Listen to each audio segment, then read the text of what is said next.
আসসালামু আলাইকুম আরহামতুল্লাহি তাআলা ওয়া বারাকাতুহু। প্রিয় মুসলিম ভাই বোনেরা, সকলকে আমার সালাম ও মোবারকবাদ। আজকে একটি বিষয় নিয়ে আলোচনা করব।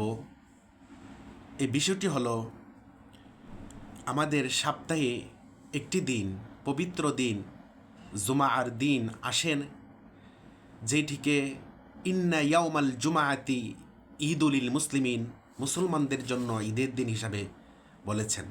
কিন্তু এর সাথে সাথে যদি কোনো ব্যক্তি জুমার দিন রসুল পাক সাল্লাল্লাহু আলাইহি ওয়াসাল্লামের উপরে 100 বার দুরূদ শরীফ পাঠ করে, তাহলে আল্লাহ রাব্বুল আলামিন তার 80 বৎসরের সমস্ত গুনাহ মাফ করে দিবেন। সুবহানাল্লাহ। আমরা এই দুরূদ শরীফটি পড়তে পারি, আল্লাহুম্মা সাল্লি আলা মুহাম্মাদিন আবদিকা ওয়া নাবিয়্যিকা ওয়া রাসূলিকা নাবিয়্যাল উম্মি। আমরা এই দুরূদ শরীফটি পাঠ করতে পারি।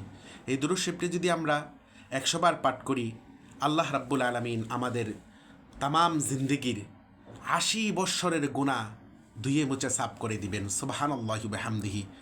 আসুন আজ থেকে আমরা প্রতি জুমায় আমরা 100 বার এই দুরূদ শরীফটি পাঠ করি। আমি আবারও বলছি, আল্লাহুম্মা সাল্লি আলা মুহাম্মাদিন আবদিকা ওয়া নাবিয়্যিকা ওয়া রাসূলিকা নাবিয়্যাল উম্মি। এই দুরূদ শরীফটি আমরা তেলাওয়াত করব।